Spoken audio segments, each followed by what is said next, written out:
Aqui ao meu lado, ela que é de signo de Aquário, tem o ascendente em Peixes e a lua em Capricórnio. Ela se chama Cristina Naskevites.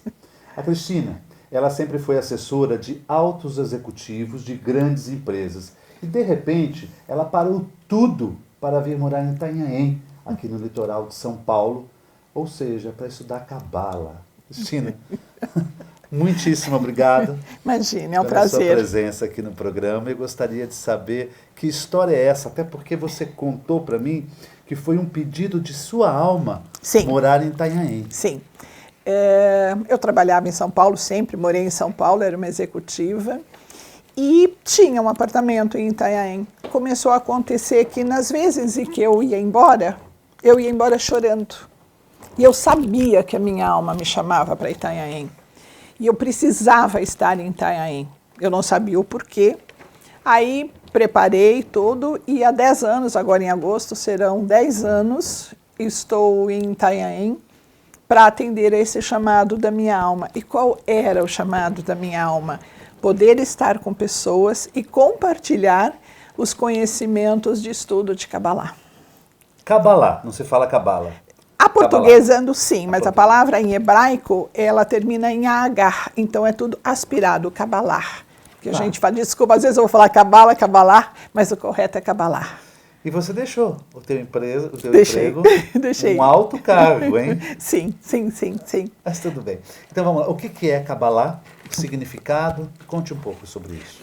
Eu vou começar de uma forma para as pessoas entenderem mais simples, depois eu vou para a explicação técnica. Né? Imagine que você tenha uma chave e você faça perguntas, né? Quem eu sou? Onde é que eu estou? Né? Eu conheço o lugar, eu sei que a minha alma conhece aonde eu devo estar, onde eu devo chegar, mas eu não estou achando a porta de entrada. Né? Tenho a chave, sinto, mas não tenho a porta de entrada. E a tradução de Kabbalah é porta de entrada.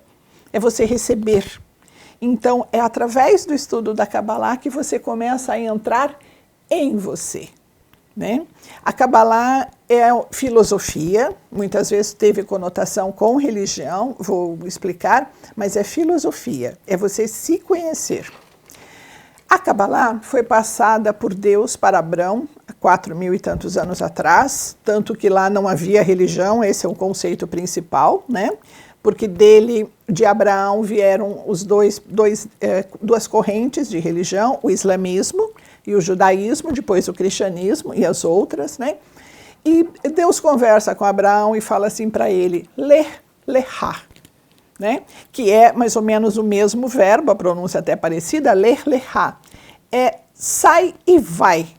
É vai para dentro de você. Então Deus o chama para ele ouvir o chamado de Deus e fazer uma viagem para dentro dele, para se conhecer, para quebrar as coisas, saber o que você tem por dentro. Né? Aí, a história da Kabbalah, ela fica oral de Abrão até mais ou menos uns 2.000 anos depois, até o ano 150, mais ou menos dessa era cristã. Né? Aí tem um estudioso, um rabino, sim, até há poucos anos atrás, poucas décadas, era restrito a rabinos, a homens judeus, e ele começa a fazer um estudo com 24.000 alunos para compilar todas as informações. Dali viria o livro sagrado que nós temos, que se chama Zohar. Ele tem as informações. O exército romano, nesse ano, mais ou menos 150, persegue os 24.000. Ele e os 24.000, sobram 5, matam todos os outros. E estes 5 é que realmente decodificam, anotam tudo direitinho do Zohar para poder passar o conhecimento da Kabbalah para frente. Mesmo assim, isso ficou oculto até mais ou menos o ano de 1500 e pouco. Nessa época, um outro rabino, que é chamado de Ari, Rav Isaac Luria, ele começa a abrir, estudar, chamam pessoas, tal. Em 1700 e pouco, aí começa a ter um movimento mesmo de estudo de Kabbalah, que é o movimento racídico, começado por Baal Shem Tov. Muito bem. E aí são os séculos, tal. Nesta época, era restrito a homens, judeus, religiosos, casados e acima de 40 anos. Era bem segregado. Não secreto, segregado. Tá. Né? Por quê? Eles achavam que não era ainda a época para disseminar o conteúdo da Kabbalah. Tá? No século passado, no começo do século passado, Rav Ashlag, derivado desse movimento racídico, desses estudiosos todos, ele começa a ver que isso tinha que ser aberto, as pessoas tinham que ter acesso. Né? E ele funda o Kabbalah Center em Israel. E lá começa a difundir e tal, mas ainda voltado à parte mais judaica. Né? Tá. Dele, quando ele falece, fica o Rav Brandenwein. E um dia, o Rav Berg é o fundador do Kabbalah Center nos Estados Unidos, vai a Israel para estudar, saber como para montar um Kabbalah Center nos Estados Unidos. Assim ele fez. Quando ele retorna para os Estados Unidos, ele encontra uma moça que já havia trabalhado com ele, que é a Karen Berg. E eles, na época ela não era Berg, a Karen, e eles se casam. Olha. E eles se casam, e a Karen, eu posso dizer que é uma mulher maravilhosa, fantástica. Você conheceu? Sim, eu tive aulas presenciais com a Karen. É uma luz. E a Karen casa em, acho que mais ou menos 1967, ela fala para ele, olha, a partir de agora, nós vamos abrir o estudo de Kabbalah para tudo e para todos, criança, o que for. Sendo que a primeira aluna mais famosa que eles tiveram foi a Madonna, para quem lembrar. Sim. A Madonna começando a estudar Kabbalah com eles em Nova York, né? E em 1999, eu resolvi procurar o que de fato é isso, o que é essa Kabbalah tal, e comecei a estudar com Yehuda Berg, que é o filho da Karen e do Rav Berg. E mais ou menos em 2008, 2007, eles lançaram aqui no Brasil o Kabbalah Center, e aí eu fiz as aulas presenciais, porque até então eu estudava só com Yehuda, né? No começo da internet, e-mail, coisas do tipo, né? O que havia para gente na época, né? E aí fiz, então eu tenho mais de 20 anos de estudo de Kabbalah, posso dizer que tem muito para aprender ainda. Tem muito. Nossa, você é muito. Professora? Sim. Você ensina? Eu compartilho os conhecimentos que eu tenho, né? Então, voltando ao tempo de quando eu disse que minha alma me chamava, eu sentia, eu tenho tanto conhecimento. Por quê? Tendo aulas presenciais com Yehuda Berg, Michael Berg, Karen Berg, todos os meus professores foram alunos do Rav Berg e da Karen, né? Então, eu continuo seguindo o estudo do Kabbalah Center, né? Eu ainda sou aluna. Em que local você teve essas aulas? Era em São Paulo, Alameda Jaú, se eu não me engano, em São Paulo. Aqui no Brasil Sim, mesmo. sim. Quando eles começaram o Kabbalah Center aqui no Brasil. Na Kabbalah, existe o aspecto ritualístico? Você vai falar no próximo bloco, tá bem? Perfeito. Voltamos já.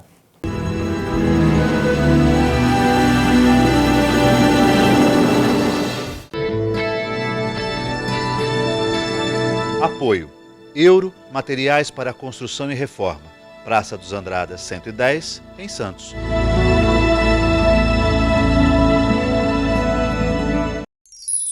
Comunicado. A Escola Santista de Astrologia está com inscrições abertas para os cursos regulares de formação em astrologia. Curso básico com turmas manhã, tarde e noite, interpretação de mapa astrológico, previsões e supervisão de mapas. A escola ainda oferece atendimento de mapas astrológicos e uma grande variedade de livros. Escola Santista de Astrologia, Rua Goitacazes, número 8. Telefone 3284-9714. Santos.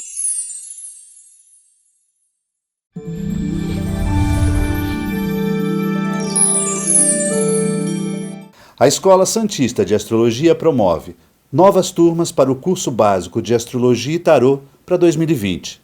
Atendimentos de mapa astrológico, previsão, sinastria, eletiva e tarô. Informações 13 3284 9714.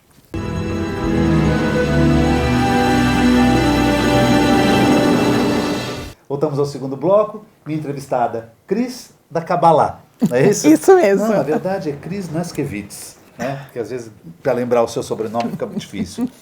A Kabbalah tem ritual? De uma certa forma, sim. Nós temos, por exemplo, o Shabat, né? Que toda sexta-feira à noite, quando a primeira estrela surge no céu, nós chamamos o Shabat. E o que é o Shabat? Né? Vou fazer um preâmbulo. Todos nós temos 5 almas, vou falar de 3. Nós nascemos com uma alma que se chama Nefesh. A alma Nefesh é a nossa alma sangue, é a nossa alma de tem que acordar, tem que trabalhar, tem que ir para a escola, tem que cuidar disso, tem que cuidar daquilo. Essa é a alma Nefesh. Vezes, né? Aí, quando você começa a se perguntar, o que mais tem aqui? Né? Que eu sou? O que eu estou fazendo aqui? Como é que é isso? Você está começando a entrar na sua alma que se chama Ruach. Ru é com R no começo, é que a pronúncia do R em hebraico é Ruach. Você começa a entrar nessa alma e aí você vai ficar para sempre estudando. Só que, nas sextas-feiras, à tarde, quando a primeira estrela surge no céu, nós recebemos a nossa alma Neshama. E ela fica conosco até o sábado, o entardecer. E vocês vão me perguntar assim, mas eu tenho que estudar Kabbalah para ter a minha alma? Não. As pessoas recebem sem perceber que estão recebendo. Por exemplo, o happy hour das sextas-feiras, não é aquela coisa gostosa? Ai, vamos sair, vamos estar juntos, vamos isso ou aquilo. É a Neshama em ação. É a hora que nós recebemos a nossa alma pura, direta do Criador. Então nós temos 25 horas junto com esta alma. Nossa, mais de 24? Mas porque até a outra hora do final da cerimônia. Então, o Shabat nos traz essa luz, lógico que existe, se você for ao Kabbalah Center um dia, tem as cerimônias, os cantos e as coisas, é maravilhoso. Nós temos outras datas também, como Pesach, que é a Páscoa judaica, que é a saída do povo hebreu da escravidão do Egito. Nós temos o começo do ano da criação do mundo, que é Rosh Hashanah, que acontece por volta de setembro, onde sim, nós temos uma preparação que começa 30 dias antes, para que a gente esteja bem no dia em que virar o ano da criação do mundo. Tem Yom Kippur, que é o dia do perdão. Então, são coisas que fazemos de datas. Mais ainda, nós temos as luas novas. Nosso calendário é lunar.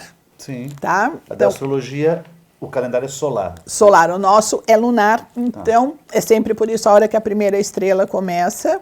Então, a cada período de 28 ou 29, no máximo, não chega a 30 dias, você tem uma lua nova do signo, que normalmente não bate muito com a outra lua nova, assim, já teve diferença de 2 dias. Tá. E nessa lua nova, nós temos 2 dias, 48 horas, para meditarmos em 2 das letras que regem aquele mês pela Kabbalah, para você potencializar as coisas positivas que o próximo mês vai te trazer e ficar atento às coisas não tão positivas que virão. Então, se aquele mês é um mês que a reatividade é mais presente, por exemplo, e você percebe que está entrando num clima de reatividade com algo, alguém, o que for, medita nas 2 letras. E aí você fica centrado de novo, se conecta com a sua alma e fica melhor. Então, isso é o que eu posso chamar de um ritual. Tá, tem um que você chama também de Shovavim. Shovavim, não é?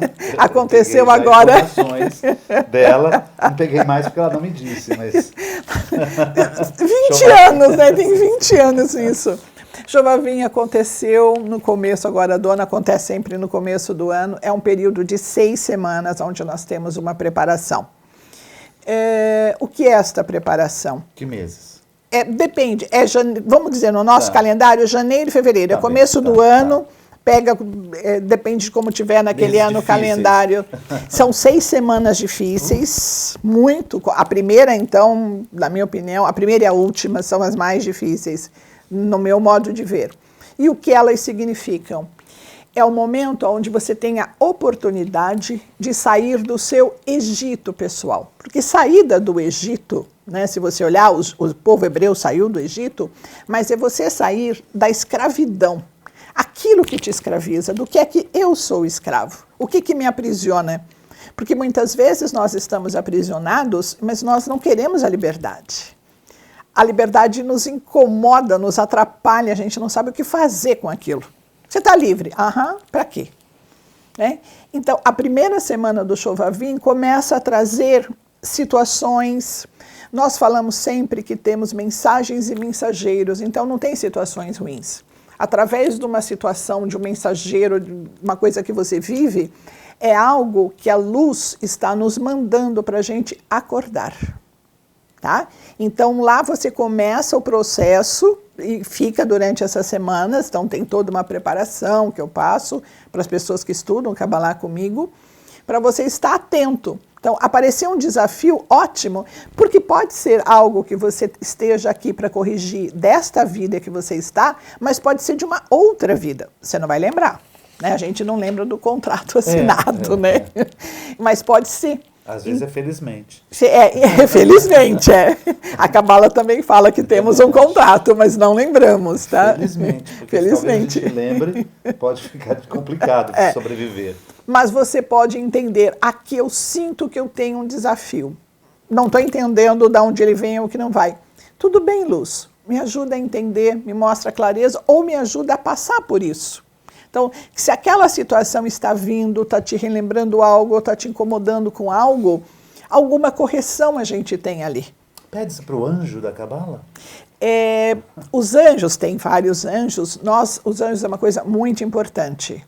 Nós não devemos invocar os anjos, porque o invocar significa eu estou te dizendo o que eu quero e nem sempre eu sei se o que eu quero é o melhor para mim. Os anjos, só complementando, evocar, porque o evocar é diferente do invocar. Tá. Aí você chama, fala, olha, tem tal assunto assim, assim, mas tem os anjos sim. Por exemplo, fica aquela história, eu te desejo que todos os teus sonhos se realizem. Diz que é a pior coisa que você pode desejar a alguém. Porque inconscientemente, né, ela nem sabe muito bem. Você deseja agora, de repente você não está desejando mais aquilo, Sim. deseja outra coisa, e se eles se realizarem, você pode se prejudicar. Com certeza. Mas vocês fazem, então você fala que não é o invocar. É o evocar, sim. É conversar com ele e dizer como estão as coisas. Mas nós conversamos, nós temos ferramentas cabalísticas através dos estudos de Kabbalah, que nós mantemos um contato com a luz. A luz do Criador, a luz principal. Ferramentas cabalísticas? Por exemplo, a lua nova que eu conversei com você. Né? Tem outras meditações. Ela se aproveitou de mim na lua nova. Não, que eu falei das letrinhas. Não, das letrinhas. As luas temos sempre aí. Então, são situações. Por quê? Nós sempre temos desejo. Nós somos maquininhas ambulantes de desejo. Por quê? A gente veio para esta dimensão, digamos assim, e tínhamos dentro de nós, e ainda temos, o eterno desejo de receber para si próprio. É aí que a Kabbalah nos ajuda a sair do desejo de receber para si próprio para o desejo de compartilhar. Porque através do compartilhar, você sai da sua zona de conforto e você se conecta com a luz. Porque o desejo principal que nós temos, não é que os sonhos se realizem, é você estar de bem com a luz. Então, a luz sabe o que é o melhor para você. Então, não é que os seus sonhos se realizem, né? Que a luz esteja com você, que a luz esteja presente. Eu quero você no próximo programa da semana que vem, tá bem? Porque eu tenho mais perguntas e a gente pode decifrar melhor. Vai ser um prazer. Fica aí, muito obrigado. Obrigada. Semana que vem tem mais. Uma ótima semana para todos vocês. Com muita luz. Sim.